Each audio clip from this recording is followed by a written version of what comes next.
We are going live. Hey, everybody, it's showtime. Showtime, and I'm a giant nerd. All right. Do. Oh, yeah.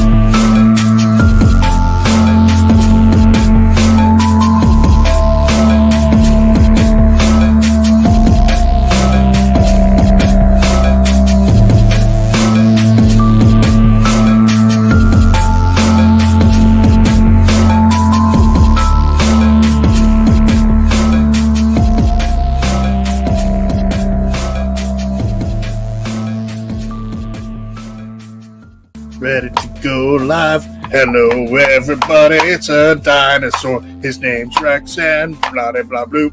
Do. Yeah! Tonight's live stream is sponsored by Makeno, Castle Siege, Starforge, and Blessed Dark hit Kickstarter October 15th.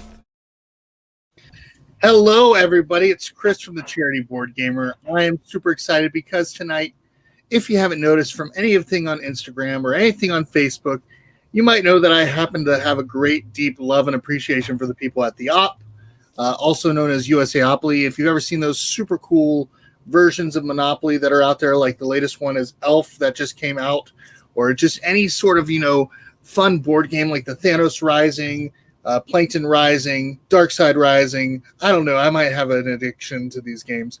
Death Eaters Rising.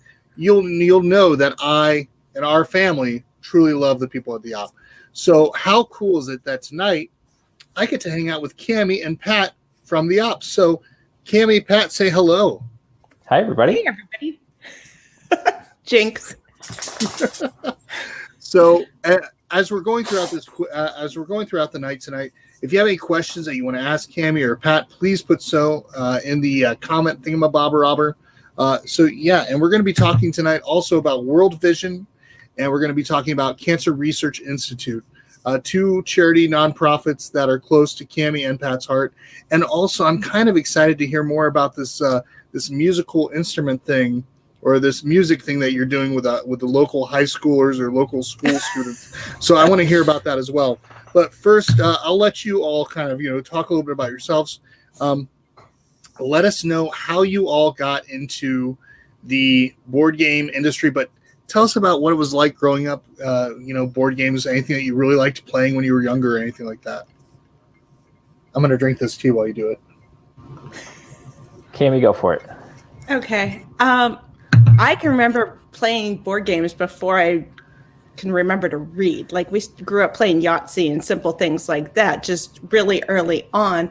I think my love of games, though, really happened in high school with doing puzzles and those Games magazine books. And I would spend my pocket change getting Games magazines and sitting there doing the cross-stick puzzles and all these random things, trying to solve all these intricacies and not realizing there was math and strategy and all sorts of stuff behind it. Like, you just like, wow, how does somebody come up with this? And now I come up with it, and it's kind of fun being on the back end and seeing how all these puzzles are created.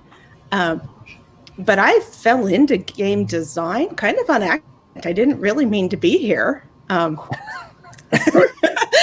I was a graphic designer, and I was working through a temp agency, and the people would just kept placing me at different spots, and I'd land really long-term contracts. And I started at USAopoly in 98 as a temp agent, and I'm still there. No longer a temp person. They've hired me full-time a long time ago. But I loved the culture, the gaming, and we just found out that it was a perfect fit. And so I've been there for a long time. That's awesome. So 1998 to today, you are still with the company. So Yes. what took you from graphic design into actually designing these amazingly fun games? I I always liked tweaking the games. I never believed that a game should be played as it was out of the box, which is not necessarily the right answer for a board game designer, because I feel like I'm supposed to give you guys the perfect set of rules and say, go for it. But it's so much more fun when you can make the game your own. And so I enjoyed that. And we started out working with a lot of Hasbro games, but I would get the opportunity to start customizing them. And so putting decks of cards in a Scrabble game, which had never had cards before, was one of the things that I had brought to the table and kind of up with. And eventually those innovations to existing games led me down this path to actually making new ones. Nice. I know that I have thoroughly enjoyed a particular game called Defense Against the Dark Arts. Which is a great game. It is a great game. I have really enjoyed that one. You worked on that one, correct? I did. So that was our 2-player game based on Hogwarts Battle. And nice. I love it. It feels so true to the movies, and it's a lot of fun. And I like the different dichotomy that comes of seeing men versus women play, because it comes to the game with a different passion.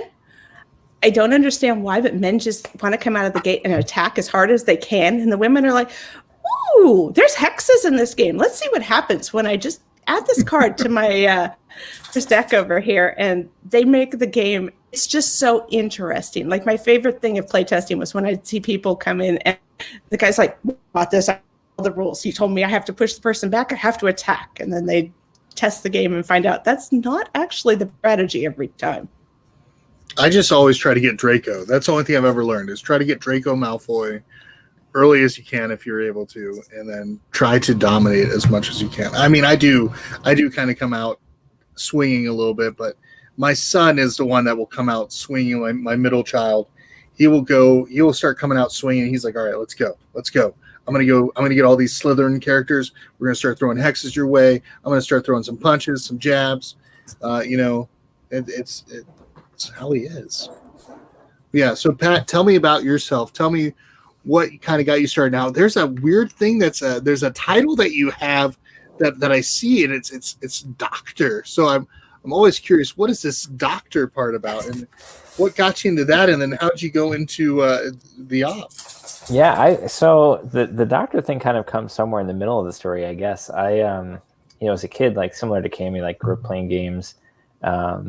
We had like Classic Dungeon and Monopoly and all those. And I have a brother who's very close in age, so he and I played a lot of stuff together. We played Magic the Gathering together when that was like hot and new, and stuck with that for a number of years. And we have a group of cousins we're close with, and so like summer vacation, we'd go up in the Adirondack Mountains and like rent a lake house or a cabin or whatever, and we would always play Monopoly.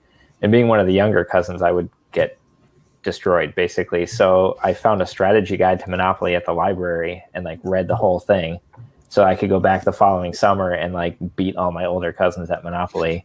It's probably like the start of my journey into like, oh, I can figure out how these games work and understand what's going on behind the scenes, and then figure out how to manipulate that to my advantage.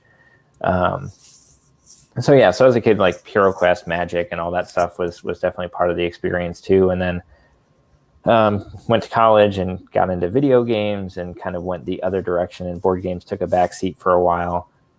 Ended up working in higher education for a number of years.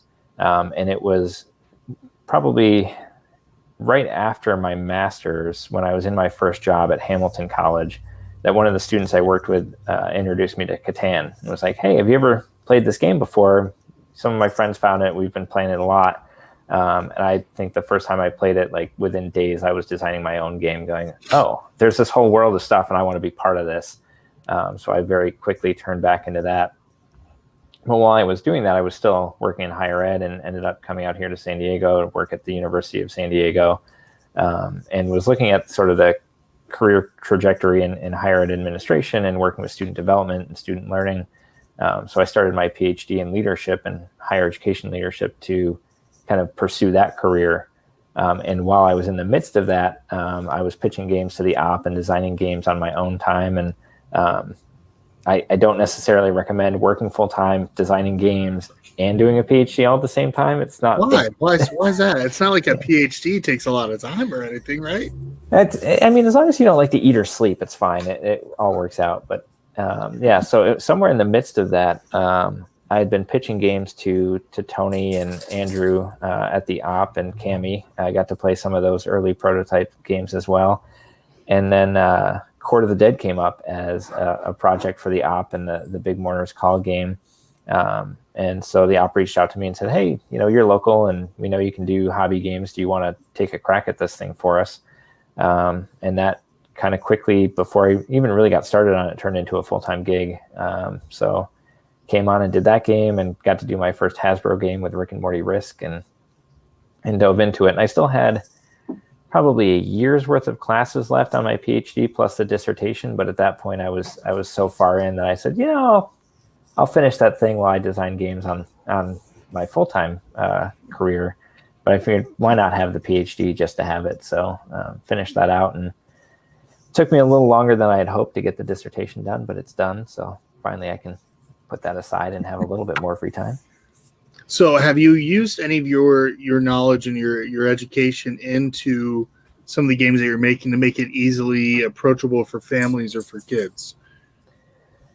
So some of, I think, what I apply is because it's a leadership degree and it involves higher ed leadership. So looking at kind of two parts of the degree. One part is how do people learn, particularly university age students, and how do they make meaning out of different things.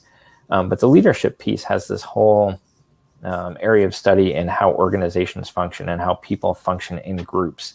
And I find that some of that comes into play when designing a co-op game, or even when we're testing like a Coded Chronicles and thinking about how different people will interpret and respond to information within the game, and how they'll build strategy and communicate with each other. And sometimes it's even thinking about how do we block some of the go-to strategies that people will use to communicate and to solve the problem, to push them to do something different or to have a harder experience. And I find sometimes I'm taking what I know about helping organizations work well and then using that as ammunition to make the game meaner. And I think Kami will agree, one of the big things with designing co-op games is you sometimes feel like a supervillain, because you are basically the game, right? Like I'm designing all the rules and the card content and stuff to make this thing really difficult.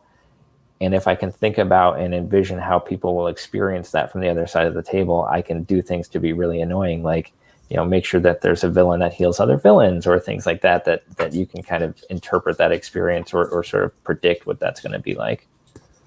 Yeah. I know one of the things that I felt when we were doing Batman Who Laughs Rising as a family, how dire you had to let it get to even get past the Batman Who Laughs. I like that counter in the game. You're just like, okay, we have to get through these villains. We have to get through them quickly, because once we get to the Batman Who Laughs, if we keep these villains out on the table, there's a chance that it will continue building and we won't get that win. Which for us is Murder Machine really cost us a lot of problems. So, but yeah.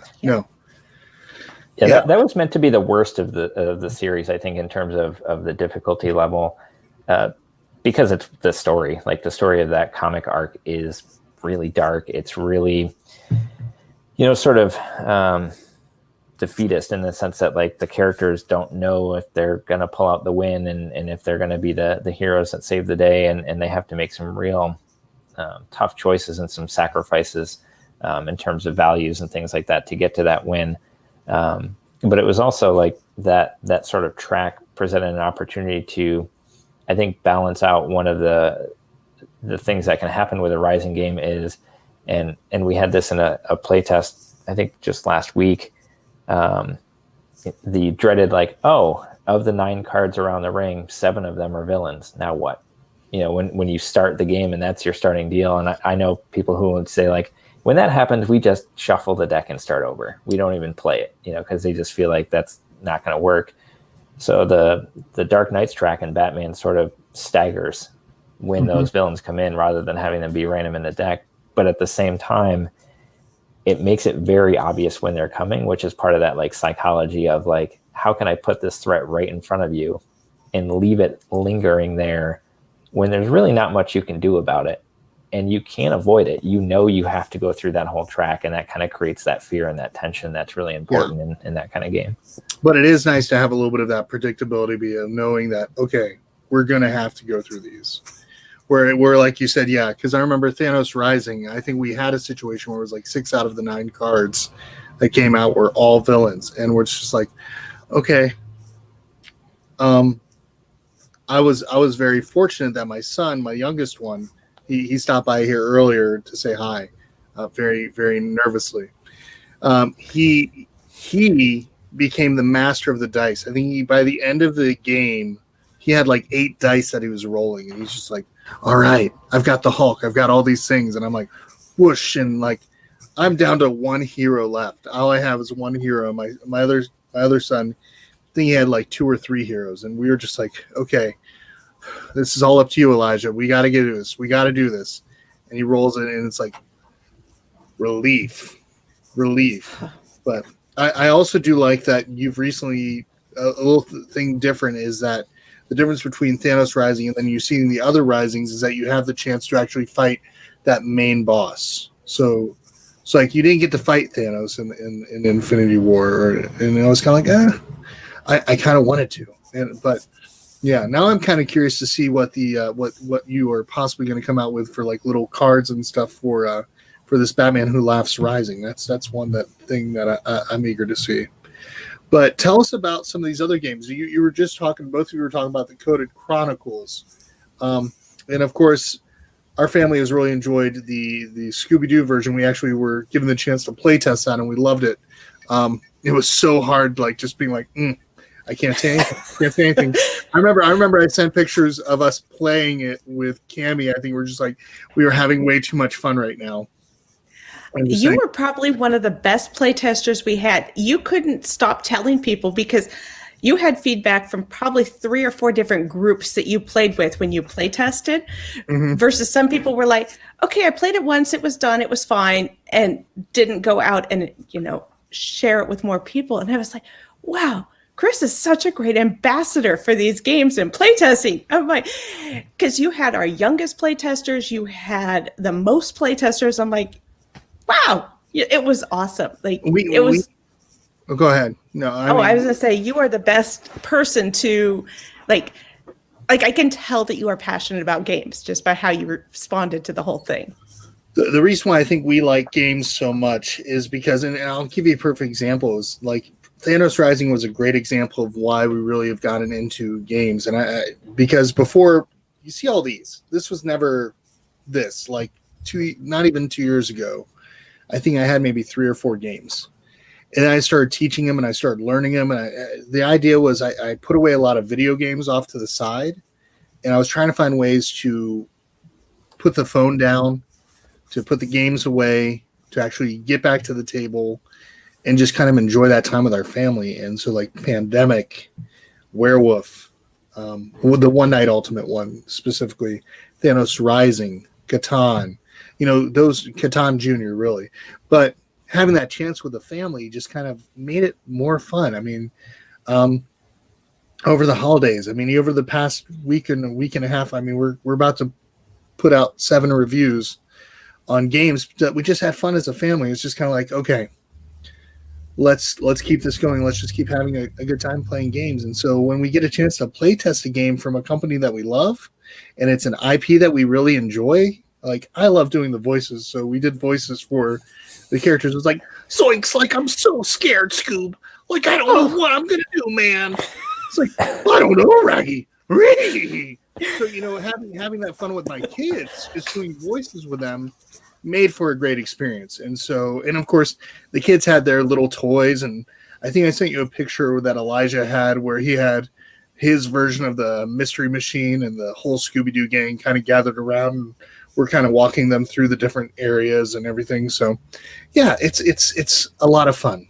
So now there's a new Coded Chronicles that's coming out, or did it just come out recently? It just released last week. So yeah, right in time for getting snowed in. The interesting way of getting snowed in. I don't know if I want to get snowed in that way, because I've heard that all work and no play makes Jack a dull boy. So yeah. It's a little heavier of a title than Scooby-Doo, as we're alluding to it right now. Thanks, Tony.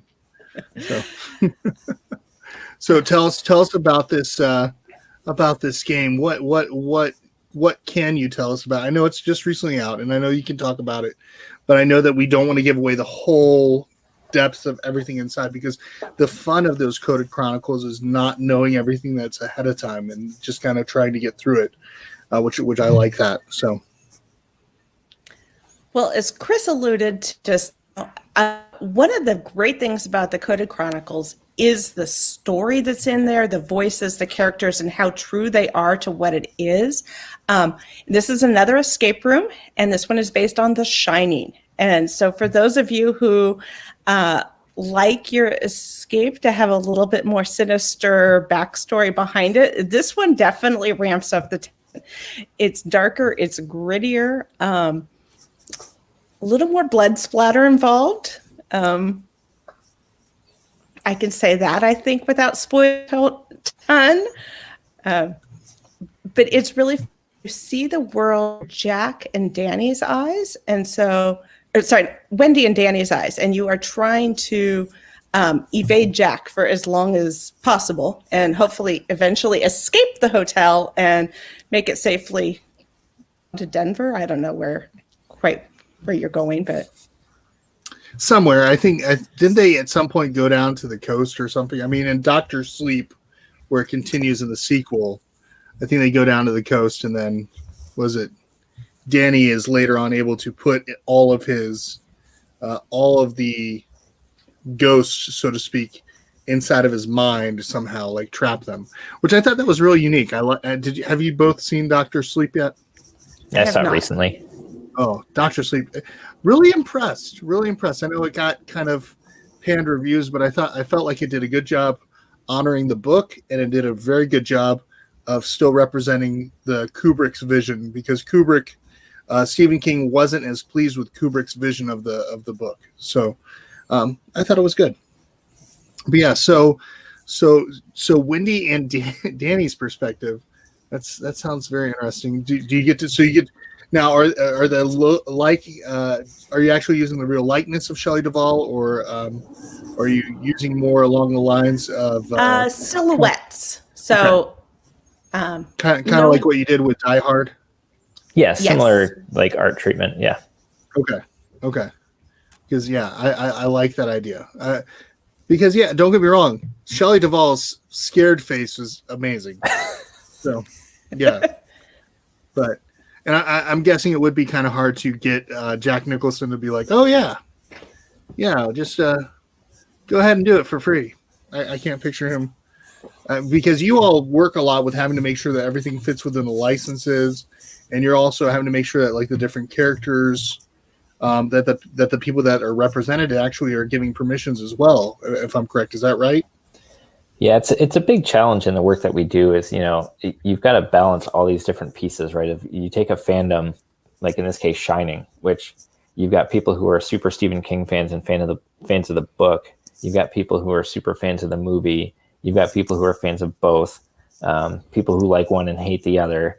So you've got to kind of take all those things into account, but also recognize that like we're working with the film license, which kind of puts you into a box as far as what you can and can't do and what you can show and what you can't. And then, as you said, you have actor rights and things like that, and likeness rights. And sometimes like a license will come with that. So if you look at like the Harry Potter games, we have all the cast in there and the photo images and things like that, the movie stills.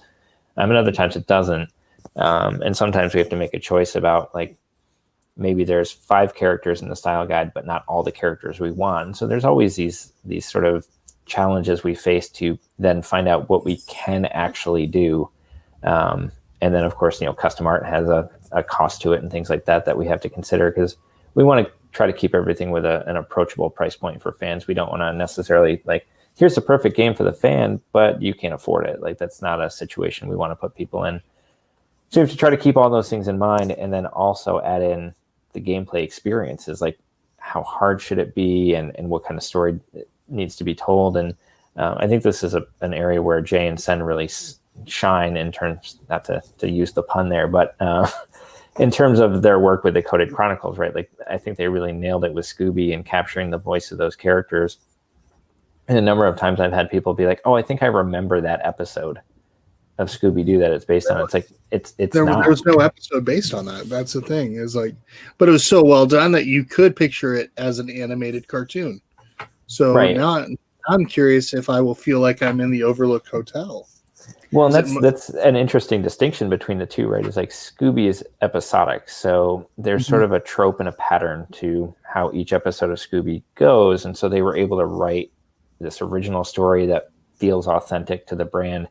With The Shining, you have one movie, right? That there's only one story. It's not like, well, we tune in every week and we see Wendy and Danny run around the Overlook and some, crazy caper happens and then they wrap it all up in 30 minutes and then next week we do another one. It's like, no, there's this one linear story and there weren't any puzzles that they were solving to escape. So I think Jay and Sen did a really clever thing in trying to use, as they put it, like some of the moments where the events were happening, but we're following characters that aren't on screen. Like, what were they doing when this other scene was happening? And that's where a puzzle fits in. Or how do you take an iconic moment or an iconic scene that everyone remembers from the film and turn it into a puzzle in a way that's like, yeah, that didn't quite happen that way in the film, but because this imagery and everything is so iconic, it feels authentic to the story.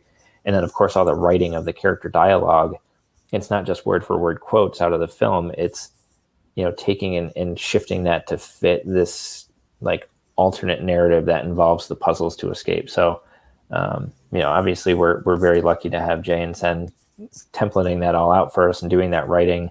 And then we just get to be the guinea pigs who test the puzzles and get really stuck or say, I know this made sense on your end, but I have no idea what I'm doing here, or whatever it may be. So that's always really fun part of it. Many times of that. Yeah. I like that. I am excited to see that one at some point. I don't know if that will be one, of course, that will hit with the younger two, maybe the older one. However, she is not up for seeing The Shining yet. So I'm still not up for seeing The Shining, and I worked on the game. See, I read the book. I could not watch the movie. I hate horror movies, so I refused to watch it and read the book instead. See, I don't mind. I feel like The Shining didn't scare me as much. I mean, there are some scenes where you're just kind of like, all right, this is creepy as can be. So you've got, come play with us. So, hey, Amanda Panda, she's here too. So, yeah, gosh, yeah, it's got to be a balancing act.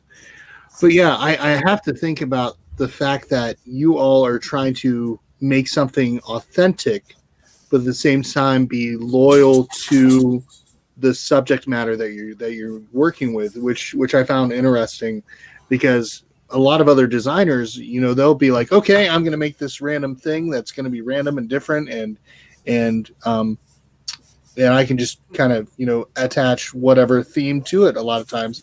Whereas you're taking something, you're like, okay, we've got this theme that we're going to work with. We want to make sure it's true to the original. We want to make sure that it fits it well, but at the same time give somebody a brand new experience that they may not have had before.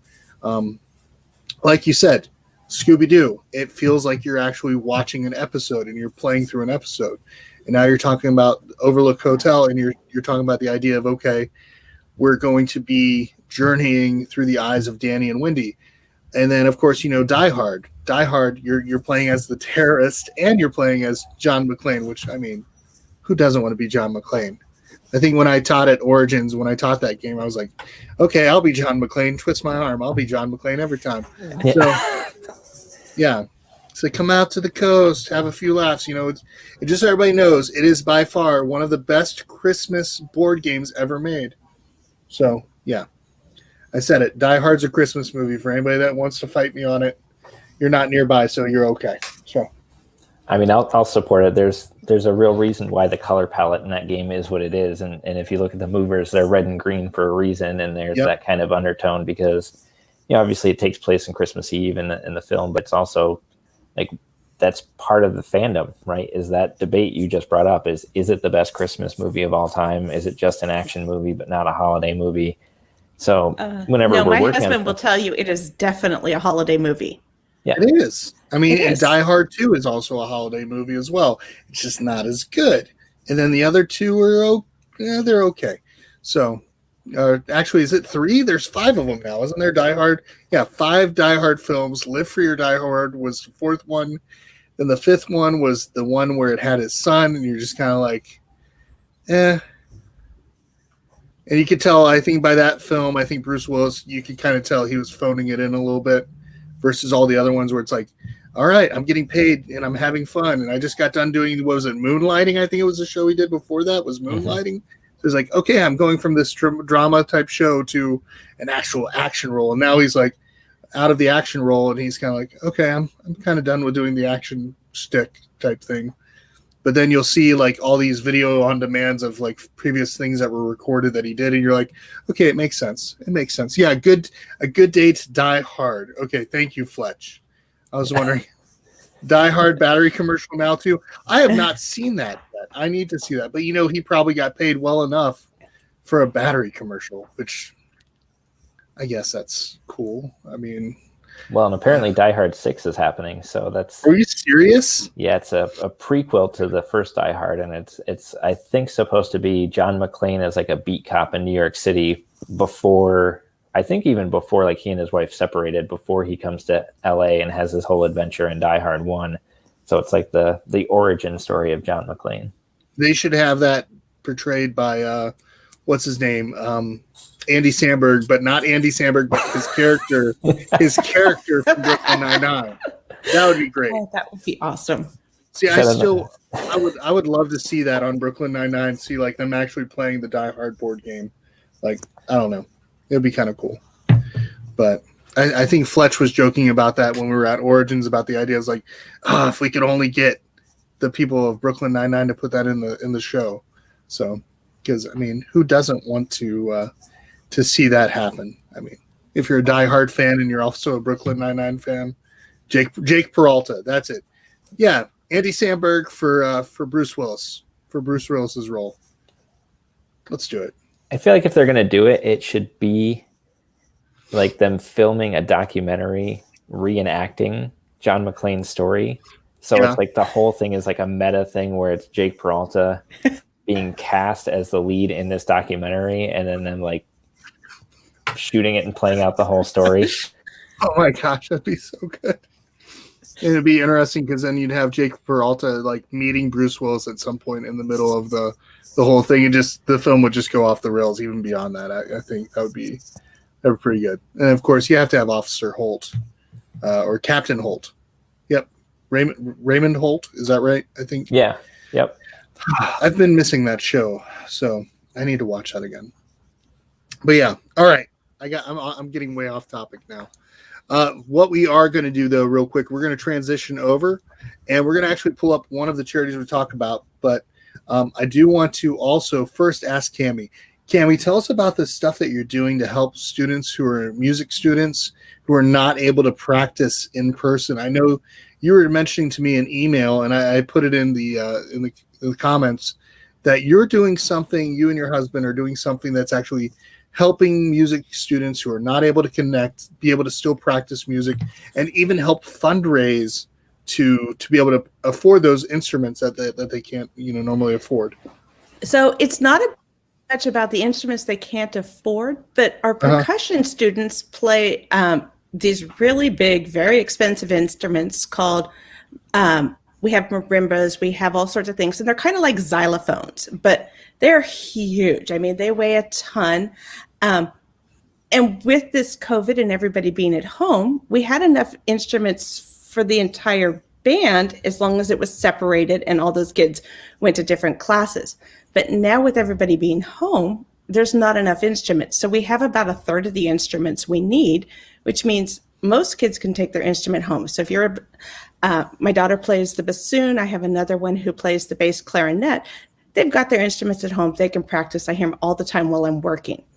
But these percussion kids can't play. They have nothing to play. So some of them were chalking things to where they could chalk it on a tabletop or something like that so they could practice hitting.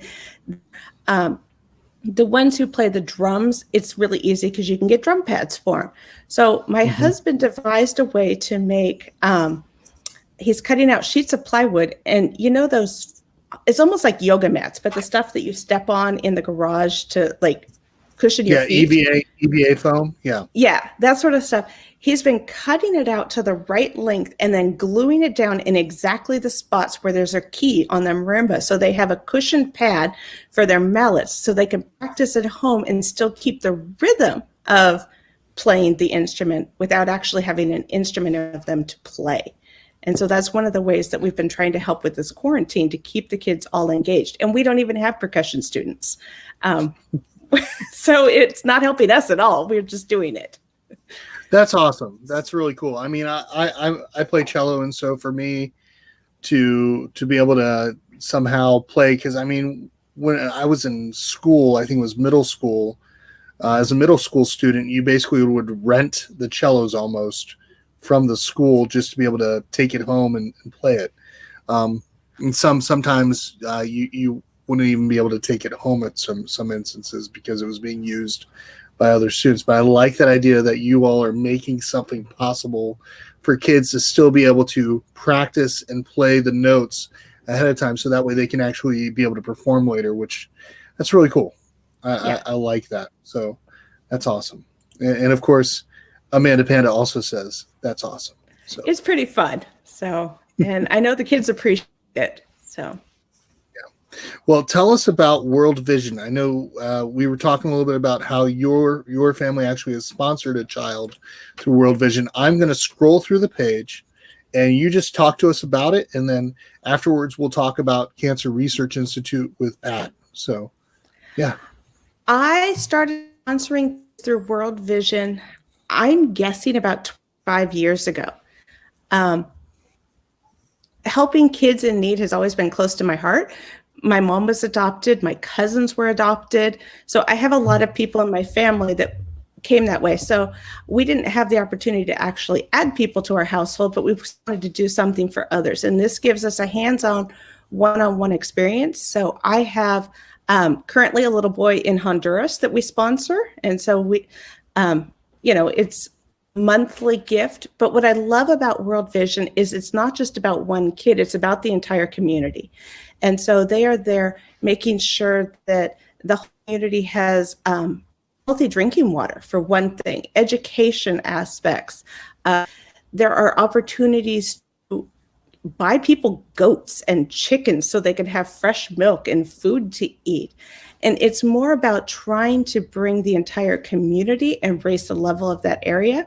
My favorite thing is when I have to get a new child because they've left that community because it's advanced to the point where they're like, we have other spots that we need more. So we're pulling out because they are now on their own. They've got the infrastructure that they need to really be strong and support. That's awesome. I see on here child protection. That's pretty cool because I know that's.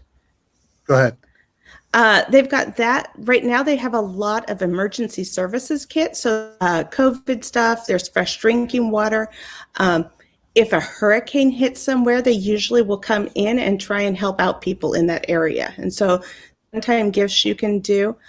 Today being Give Tuesday, they're having a matching contribution. So if anybody is interested, today's a great day to just make a one-time contribution, if nothing else.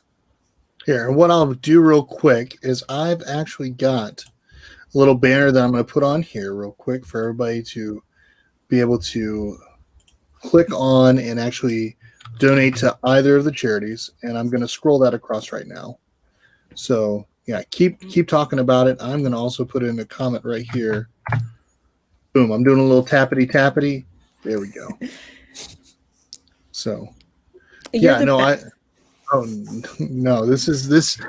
like this. The one thing that I look at is I always think of like one thing that people have really been talking about lately, child trafficking. And I like the fact that this is trying to put safeguards to prevent that from happening. And it's also preventing child marriages and things of that nature. And of course, violence against kids. But no, that's awesome that they're doing that. So tell us about your child that you've sponsored, that you're currently sponsoring, and that I know you were super excited because you just got a letter from that child. So I'd love to hear about it. I'd like for everybody else to hear about it and see some of the benefits that come from getting involved with kids like this.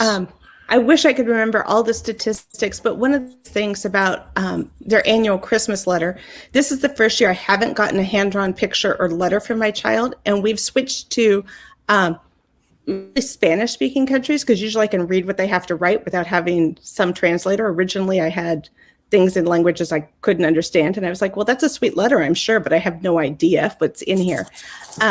But they always tell you kind of the impact your donation has made, as well as that of the rest of it. And it's how many kids went to school. This year they had, I think, almost 35 kids graduate from, I don't think it's high school. It's probably slightly shorter than that. I think it's about 10 grades worth of schooling that they do down there. But I mean, you can kind of vision a high school. That's 35 kids. Most of those kids are usually in the fields picking berries and farming and stuff like that long before they can get that amount of education. So by helping the entire community, they have really done a lot. This year, there was a lot of goats that were brought in. That's why I can think of goats as one of the things. Falcons, but I don't. That's kind of boring to me. Like chickens are. It's a cooler. I just do. But yeah, I love sponsoring a child because you do get to see not just the impact on one person, but the impact on the whole community and how it works. That's really cool. That's really cool. Yeah, I do appreciate. I think somebody else talked recently about the idea of how a goat can really do a lot more, because a goat can also produce milk, which then can at least nurture and help out the family. And of course, when the goat gets to a certain age, that can also become meals for the family. So I think goats, I think somebody was telling me that goats are about like between $60 to $100, depending on what organization that we're talking about. And I mean, to be able to make a donation for them to have a goat is pretty cool. I think there's even ones, I don't know for certain with World Vision, but the idea of also being able to purchase a cow, which could help out. So, I mean, you think about that's milk, that's food. If you have a cow that's able to have another baby cow, guess what? You have more milk. So the more milk, the better. So I like that. And I enjoy seeing these types of charities that really are going out and actually going beyond our reach, because we have problems here in our own states. We have problems, of course, that we're going through, and we have poverty that we deal with here, and there's ways for us to help and get involved. But there's also people that are not as fortunate as we are here in the States. And here's our chance to actually do something. It might not be much, but if it's something, if I can at least give $1, if I at least can give, even half of $1, and somebody else gives half of $1, at some point it's going to build up, and it's going to create water wells. It's going to be able to build structures. It's able to make sure that a kid doesn't go starving. Make sure that there's no trafficking of children. Make sure that there's goats. I don't know. I get excited. I mean, you think about it. We go to petting zoos and there's goats everywhere. But you think about it, it's not always that easy for a family that might be in a country that's not nearby that type of livestock to be able to get that type of livestock in that area. And so being able to do that, that's a beautiful thing. And I'm thankful for you for actually being involved in that. So that's really cool. All right, Pat. Thanks. Pat, we're going to talk about something serious now. Not that wasn't serious, but I know that this one's very near and dear to your heart right now, because it's affecting not just anybody off the street, but this is actually something that is affecting both if I'm correct, your mother. Is that correct? And your brother or Yep. brother-in-law? Yeah, brother. Okay. So we're going to go ahead. We're going to talk about the Cancer Research Institute. Go ahead, Pat. Talk to us about that. Yeah. So as you alluded to there, I chose this one because cancer is something that's hit my family very hard.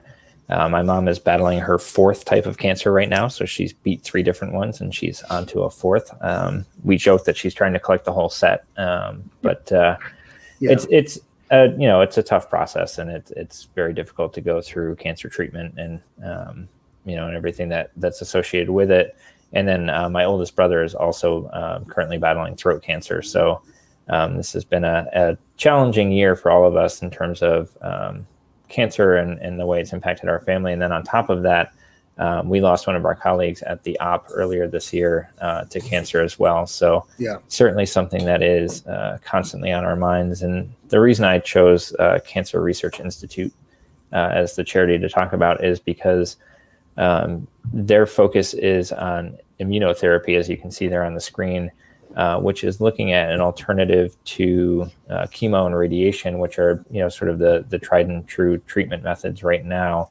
Immunotherapy is a little bit newer, and it is basically a process through which the immune system is trained specifically to target and fight cancer cells in the body. So for folks who maybe don't know as much about treatment, radiation and chemotherapy are basically like they kill everything, right? And so when you get those treatments, yes, they destroy the cancer cells, but they just destroy a lot of really good things in your body too, which is why you have all the side effects associated with cancer treatment, hair loss and digestive issues and things like that. And immunotherapy has its side effects as well, but this is an area of research that's looking to basically train human immune systems to seek out and destroy cancer, to basically lead to immunity to all cancer types, so that your body would almost be vaccinated against cancer through immunotherapy. That's amazing. Right. And it's kind of across the board that they're using this to treat all forms of cancer, which is something that the organization really promotes, which is something I like about it, knowing that, there are organizations that target one specific cancer, but I like the fact that this one kind of goes for a broader reach because there are so many forms of cancer and they affect so many people in different ways. So to kind of give some background, the organization basically links together researchers who are working in this area and ensures that they have the funding necessary to do their research, because medical research is, of course, very expensive. To date, I think they've invested like $440+ million into cancer research, linking like over 3,000 researchers worldwide, which is a pretty staggering amount of money. And one of the things I always encourage with charities is doing that research on some of the sites that are out there now to sort of get the report card on the charity, how much of your donation goes to the actual cause versus overhead, and things like that. And and set it right up here. Was it 87 cents of every dollar spent goes to the programs, which that's awesome. Yeah. So overall, they have a really great rating on, if you look across the board on different sites, it's like an A or an A+ rating for most rating systems. So, that the money being invested is going to the research. And on top of the donations they also are very good about seeking out government funding to get extra monies in and corporate partners, so that they have the pool of money necessary to do major clinical trials and things, which take a lot of approvals, a lot of investment in getting patients in to try these different therapies. So overall, just a really innovative organization that's trying to push the whole treatment process forward and give us a new path beyond sort of the current tried and true of chemo and radiation. That's awesome. Yeah, I look forward to the day where we can just get rid of cancer altogether, because it took the life of my mom, it took the life of both of my in-laws, and it's crazy. It is not a fun thing, and I wish the best for your mom. That's amazing that she has gone through those 3. Let's go ahead and make it 4. Let's get right through it. Let's just make it happen. So I appreciate that. That's certainly the goal. Yeah, I will wish that upon your family, because I know it's got to be hard for you, because the one thing that when you hear that word remission, you're like, relief, excitement. It feels great. You know that, okay, it's not there. And then you get that call a year down the road, or maybe there's a procedure, and they're like, what the crap is that? And you're just kind of like, okay, how do we address this one? Because that's kind of what happened with my mother is breast cancer. went to remission, and then they found it in the bone. So it made for a hard time. And at that time, they were still experimenting on bone marrow procedures and everything like that. So you're kind of like, okay, how do you cope? Like, you and I, we're dealing it from the outside, looking in, so to speak, with people that are dealing with cancer, whereas the people that are close to us are dealing with it. And so, you know, we see the outside pain, like we hear them when they're aching and when they're not feeling good, and when they're having a hard time just moving their joints and body, especially after chemotherapy and radiation, where it's just their body is so worn down and they're tired. I mean, there's sometimes where they have to be in a wheelchair and you have to basically help bathe them and stuff like that. It's rough, but there's a chance that we as a people can give back to this research to try to find ways to actually fight it off. And so the fact that this is something that you find dear to your heart, I find it very dear to my heart too, because I want to see that go away. I don't want to see that happen to my wife or happen to myself or to our children. I don't want to see that happen to my friends or family. And if we can make that happen, where there's something inside of our body that says, nope, cancer, not today, you know, how awesome would that be? It's beautiful. So, yeah, that's something that I agree. I wholeheartedly agree. Both of your causes that you brought today are just beautiful causes. One is helping people who are in need financially, in the sense of, I don't have these resources like clean water. I don't have these resources like a goat, which I just love the fact that you can help with a goat. It's something that's exciting. I don't know. I drank goat's milk as a child, so I remember what it was like growing up in Amish country, and you know, goat's milk was kind of the thing. You had it, that was it.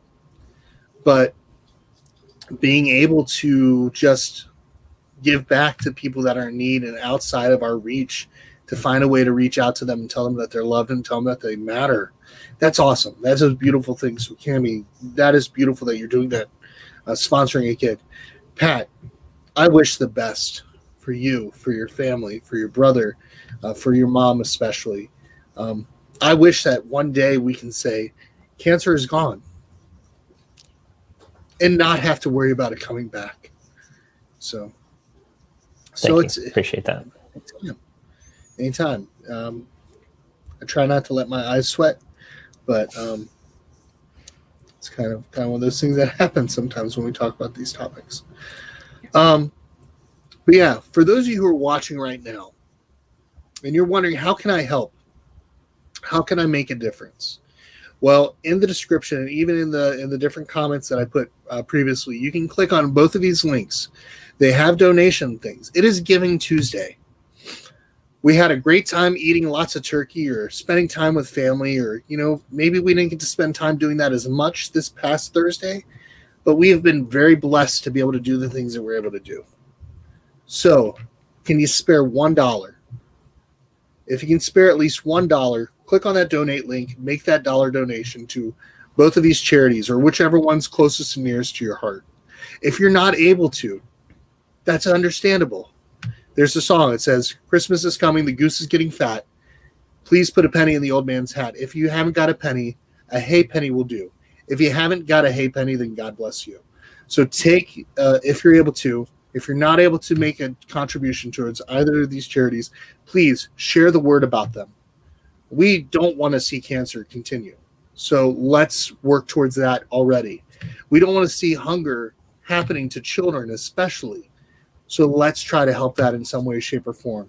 So send out that post, share this message, share these websites, because, you know, if we can do something that benefits our communities, we'll be better for it, and other people will be better for it, and we won't deal with as much of this crap that is 2020. You know, 2020 is just a year. 2020 is just a year. We can make 2020 end strong with our giving. Make Giving Tuesday a great day today. Click on those links, donate $1, make a difference. It's all it takes. Pat, Kami, you know I love you all. Plain and simple. You're always welcome at my table. And I look forward to when we can get back into convention season so I can actually say hi to you all, give you hugs, because virtually I hate this whole virtual thing sometimes. Even though this has been the big thing I've been doing all this year, there's something nice about interacting at the table together physically, whether it be eating a meal or playing a game or just teaching a game at a convention. It's a lot of fun. And I look forward to the day that this COVID is gone and we can do that together. So somebody just put a comment. Oh, thank you. Thank you for the heart. That's awesome. Thank you, Emotional Cyborg. But yeah, I look forward to that. We're going to get there. And when we get there, just expect ridiculously crazy hugs. So yeah, plain and simple. But yeah, for all of you who are interested, like I said, donate, make a difference. Click on those links. If not, share them with somebody else who can. Make that difference that way. But we're going to go ahead. We're going to end tonight. Once again, Kami, thank you for coming on. It has been my pleasure to be here tonight. Pat, once again, or Dr. Pat, thank you for coming on. It's always a pleasure, and I echo the sentiment. When we have conventions again, it's going to be like every other convention amplified because of the time apart. So I'm looking forward to it. It's going to be a blast. And also, thank you for watching. Remember, if we can gather at the table, we can surely do the same for a good cause. So have a great night. We'll talk to you all later. Bye. We'd like to also thank The Op for sponsoring tonight's live stream.